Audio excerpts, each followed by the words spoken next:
tell me that I'm never. Halo semua, salam sejahtera Malaysia. Selamat datang ke channel Fels Lifestyle. Terima kasih kerana terus setia dan bersama di dalam channel ini. Saudara-saudara, akhirnya sekali lagi nama anak Dam Zainuddin ataupun sekali lagi nama Dam Zainuddin disebut. Ini adalah berkaitan dengan siasatan terhadap anak Dam Zainuddin. Namun ada satu kenyataan yang seperti menyalahkan SPRM. Apa yang berlaku? Ini satu artikel daripada Malaysia Kini bertarikh 23 Ogos. SPRM salah guna kuasa. Soal siasat anak Daim tanpa peguam. Anak kepada bekas Menteri Kewangan Daim Zainuddin, Wiradani Abdul Daim, didakwa di soal siasat SPRM selama beberapa jam tanpa kehadiran peguamnya semalam. Menurut peguamnya Rajesh Nagarajan, Wira dinafikan hak untuk mendapat perwakilan undang-undang walaupun beberapa kali memintanya dengan pegawai SPRM dan malah didakwa diancam untuk segera ditahan jika dia terus membuat permintaan itu. Rajesh berkata, Wira hadir ke Ibu Pejabat SPRM untuk soal siasat pada kira-kira 9.30 pagi semalam, berhubung siasatan terhadap bapaknya. Walaupun meminta beberapa kali, Daim tidak pernah dimaklumkan berkenaan kesalahan yang didakwa dilakukannya. Keseluruhan siasatan oleh usaha untuk mencari sesuatu oleh SPRM dengan diiringi dengan tuduhan tanpa asas secara berkala dihalakan kepadanya oleh Perdana Menteri Anwar Ibrahim di pentas politik, katanya dalam kenyataan hari ini. Menurut undang-undang, katanya, setiap individu berhak diwakili peguam dan penafian hak itu adalah pelanggaran ke atas hak yang dijamin dalam perkara 5/3 Perlembagaan Persekutuan. Rajesh berkata penafian hak diwakili itu serta dakwaan ancaman penahanan merupakan salah guna kuasa oleh SPRM. Ancaman penahanan itu tiada asas undang-undang dan dibuat untuk secara salah menakut-nakutkan Wira agar melepaskan haknya agar peguamnya ada ketika soal siasat.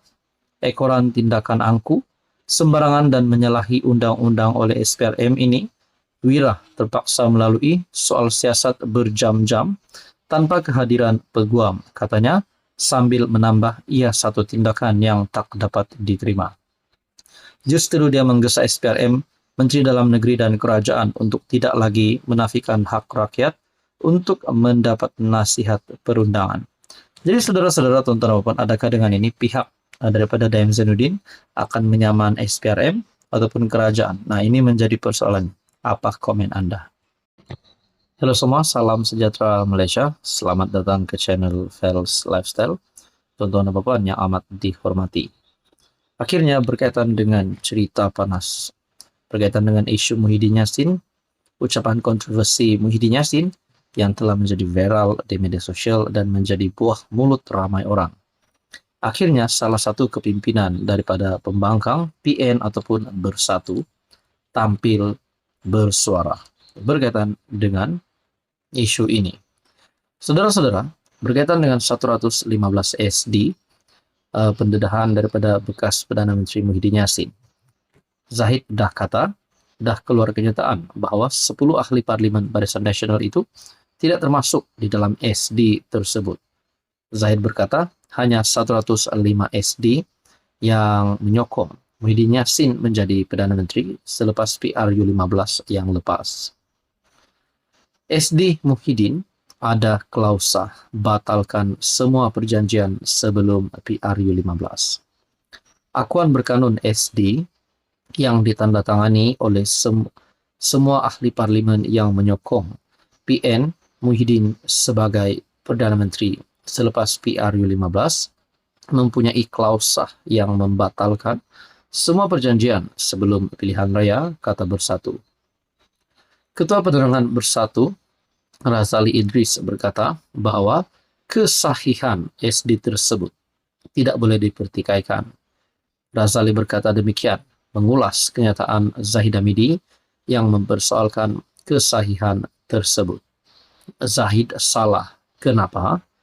Karena SD yang ditandatangani oleh semua MP yang menyokong Muhyiddin mempunyai klausa bahwa semua dokumen yang ditandatangani sebelum ini berkaitan pembentukan kerajaan selepas PRU15 adalah terbatal. Ini bermakna semua 115 SD yang PN serahkan kepada Istana Negara pada jam 1.28 petang 21 November 2022 adalah sah menurut Razali Idris. Sebelum ini Zahid berkata PN hanya mempunyai 105 ahli parlimen. Ini katanya karena ahli parlimen BN yang menandatangani 3 dokumen menyerahkan kuasa kepadanya sebagai presiden parti mengakui mana-mana kerusi yang dimenangi adalah milik parti dan perjanjian untuk membayar denda 100 juta jika mereka keluar parti atau menyokong orang lain. Malah menurut Razali, dia yakin pengerusi Pakatan Harapan, PH Anwar Ibrahim, pada ketika itu tidak menikmati sokongan majoriti untuk mempertikaikan SD Muhyiddin. Adakah Anwar Ibrahim mempunyai lebih 112 SD pada masa itu untuk dilantik sebagai Perdana Menteri? Saya pikir tidak. Kenapa? Karena kalau Anwar telah mempunyai lebih 112 SD sebelum jam 2 petang pada 21 November 2022, yaitu tempoh masa yang ditetapkan oleh Istana Negara untuk penyerahan SD, dia tentunya berlari ke Istana Negara untuk mengangkat sumpah, katanya. Razali Idris membidas pihak yang mengkritik presiden partinya dengan mencabar Muhyiddin supaya mendedahkan nama-nama ahli parlimen yang menyokong dirinya menjadi Perdana Menteri selepas pilihan raya umum lalu. Sambil menasihatkan mereka supaya menutup mulut, Razali berkata, ahli parlimen BN tersebut telah diugut dan mereka perlu memberi keterangan di mahkamah jika Muhyiddin didakwa atas pertuduhan menghina yang di Pertuan Agong sebelum ini berhubung pelantikan Perdana Menteri selepas PRU15. Muhyiddin dikatakan menyentuh kewibawaan Al-Sultan Abdullah ketika baginda menjadi yang di Pertuan Agong ke-16 ketika ceramah umum PRK Dun Nenggiri di Felda Perasu pada 15 Ogos. Namun menurut Presiden Bersatu, dia tidak dipanggil oleh yang di Pertuan Agong ketika itu untuk mengangkat sumpah. Untuk membantu siasatan polis terhadap ucapannya, dia menyerahkan 115 SD yang menyokong dirinya sebagai PM selepas PRU ke-15 pada November 2022. Akhirnya Muhyiddin telah memberikan SD tersebut kepada pihak polis.